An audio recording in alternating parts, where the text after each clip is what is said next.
Hello ladies and gentlemen, it's question and answer time, but I always like to do these things a little bit differently.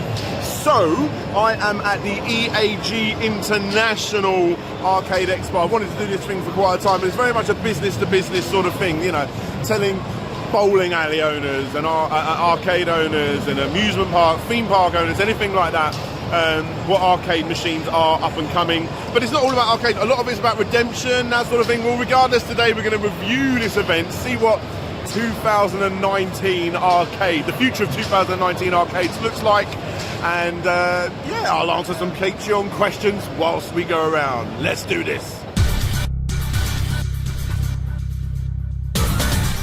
Hey there guys, like I said, this is a little bit of a different Q&A this month. I went to that EAG Expo and it's really not for people like me, YouTubers.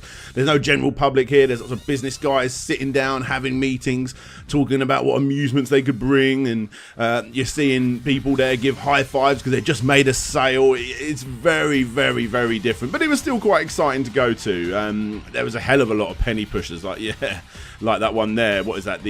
The deal or no deal penny pusher.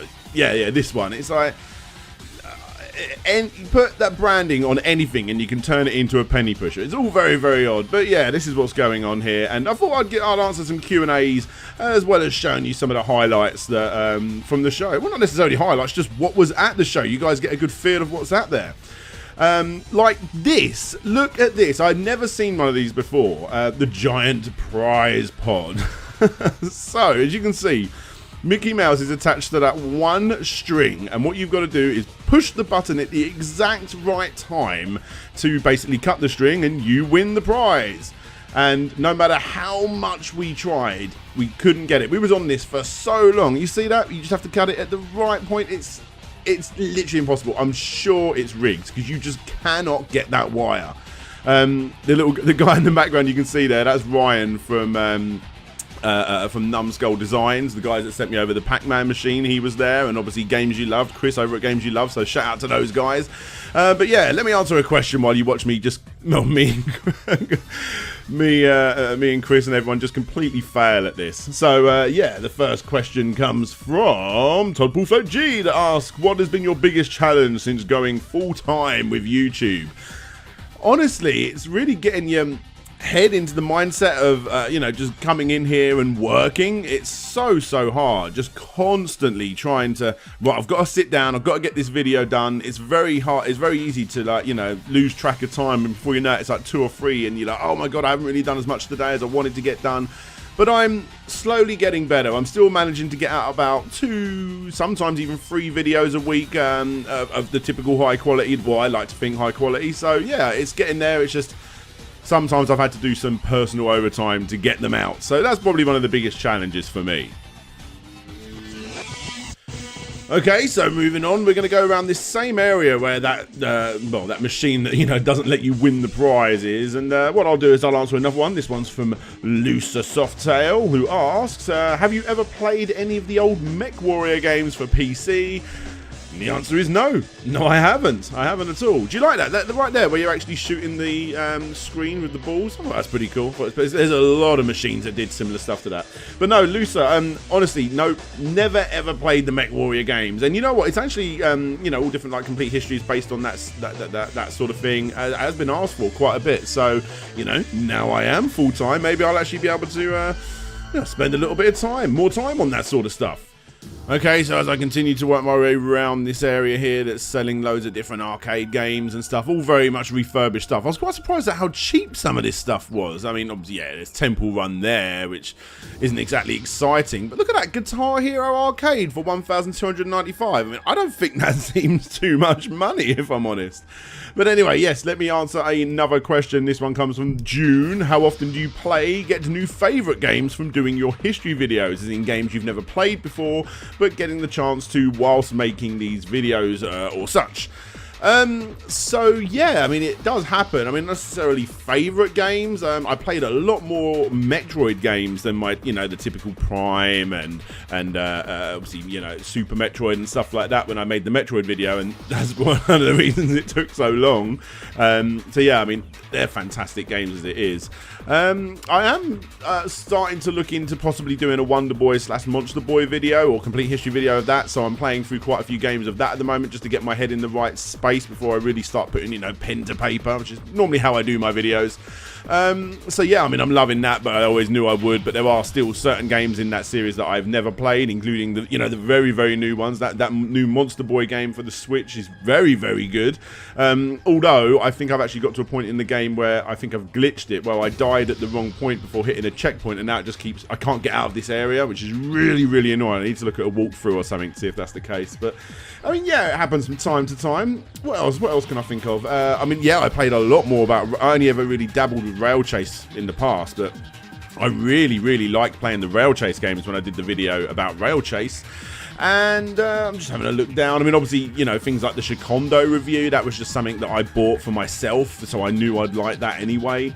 And oh yeah, the House of the Dead games. Actually, I'll tell you what, House of the Dead 2 is my favourite House of the Dead game, and I didn't play the newer ones as much. So playing through some of those later games for that video, yeah, I had a lot of fun doing that. In actual fact, I played quite a lot of awesome House of the Dead, a lot of the new awesome House of the Dead here at this show. In fact, I actually completed it. I'm very happy to say that. First day in the UK, the House of the Dead machine came, and I completed it.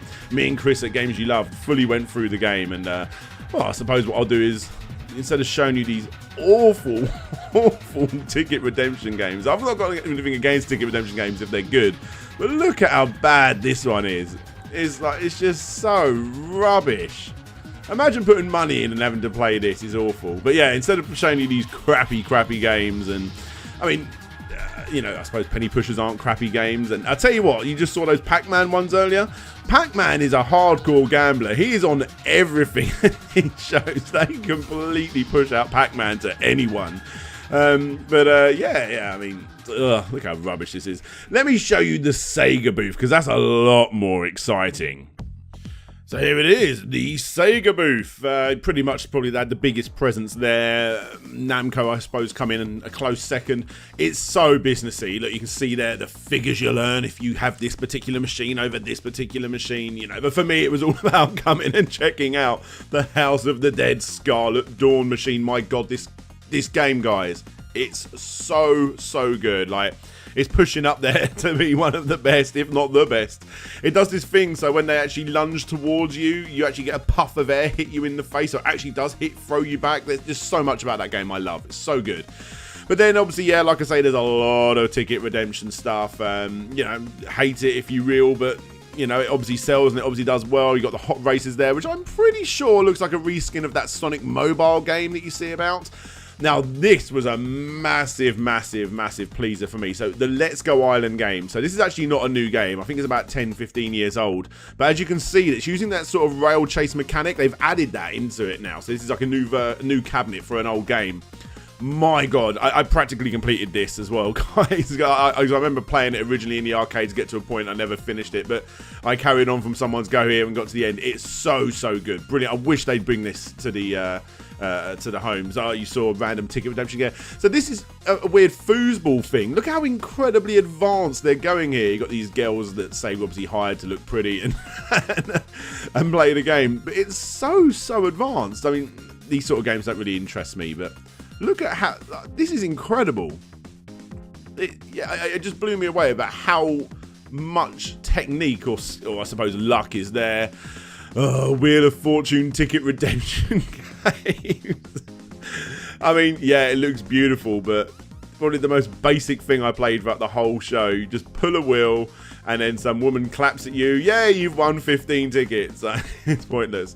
Sega told me that they've had nothing but great reviews on the new Daytona USA. Yeah, we'll see about that. And this guy, this is Waterfalls. Again, another ticket redemption thing. But do you remember those things you had in the bath where you had to push the button and the little hoops went up and you have to get them on the hook? It's basically a version of that. random Sonic the Hedgehog redemption stuff, and this I was very excited to play as well. An ATV, a new racer from Sega, basically, but it was still in development, so this was basically unfinished. Yeah, I mean, it played quite nicely. I'd really want to play a bit more, but it was quite good. And other than that, again, lots more ticket redemption stuff. And as you can see, I can't play this for anything. I'm actually very bad at it. And another game I completed at the show, the new Transformers, it's not that new, but the new Transformers game. And then you had this new army-looking game, Target Bravo, which didn't really do too much for me. I only played it a little bit. But yeah, and that's the Sega booth. They definitely had the best booth there, but it was all about House of the Dead. Absolutely all about House of the Dead. My god, that game is so good. You're going to spend a good 30 or 40 quid trying to complete that game. And in all honesty, guys, it's really worth it. So good, so good. Made the show for me. Right, okay, so next up we've got Mantis here. I'll play some random footage of the show while I answer these. What are your top 3 arcade machine experiences rather than games overall? I'm talking about arcade games that blew you away on a technical level. Okay, let me think about this. Okay, so when I was younger, there was the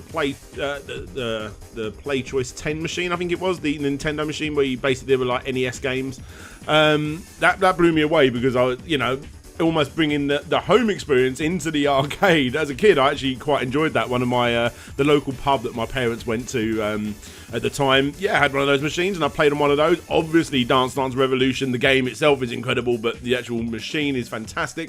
And there was a game, and you know what, I don't know what it's called, where basically it actually had motion sensors, so you would basically shoot the gun like you normally would, but when you actually duck in real life, the camera would go down, and you basically have to hide behind things. I went out of my way to Hastings to go and try that, so as I can't remember that, I won't use that. How about 18-wheeler Pro Trucker, but the massive unit where you actually sit down in? I know people don't like that game too much, but I quite like it, so yeah, I thought that was pretty good. So thank you very much, Mantis. Tim Lamonte says, you're a huge fan of Dance Dance Revolution machines. What was your take when those mats started hitting the home market? Yes, absolutely. Actually, look at how crap this is. Fidget spinner arcade machine. It's so rubbish. So basically, I didn't realise you put your money in like that. So crap. The ultimate crap machine. Sorry, bear with me 1 second, Tim. So you spin it round. You stand back and the little thing just goes round and round and round. You put a quid in to play this game, essentially. Oh look, it stopped on 5, except it didn't. It was completely random. So yeah, anyway, back to the answer there. So yeah, I had quite a few. I had a few of the soft mats. Most of the time they came with the games, didn't they? I had that Disney one, the Jungle Book Groove Party. I ended up buying big wooden boards to try and stick them down, because as I got better with the game, they slid about quite a bit. And I've actually got a metal arcade dance mat as well, an ex-girlfriend bought me. And yeah, I was really into that as well. So, I mean, I love that they brought it into the home market. It just showed you how popular it was. And I do remember on the early PlayStation 1 discs, some people actually, sometimes they actually showed footage of people playing on it that people would send into the PlayStation magazine. So yeah, it was huge and I loved it. Absolutely loved it.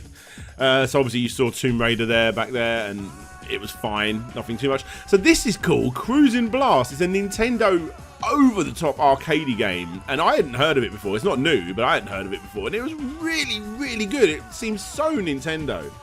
But anyway, back to the questions. Let's go to the Geeky Dad. The Geeky Dad says, do you think we are going to get any great interventions in the home gaming market from the arcades like we did back in the arcades heyday? No, I do not, as you are going to see here in a moment.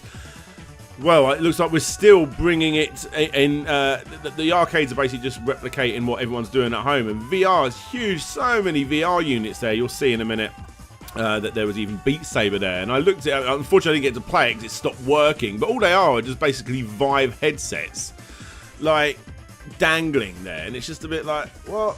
Nah, not for me. So no, I don't think it's ever going to go the other way. Well, not maybe it will, but I can't see any innovations that are going to go the other way. Sadly, anything like Guitar Hero, all that sort of stuff is just easy to buy a cheap peripheral for. So no, I don't think so. Sadly, sorry, Geeky Dad. And Richard Carter, aka Fantastic Dizzy, asks my final question. Hey Dan, hope things are going good. If you could have any arcade machine, which would it be? Mine would be Double Dragon, as it was my favourite of mine. Love the music too. Best wishes to you and your family. Thank you very much, Richard. Yeah, there you go. There's your Beat Saber.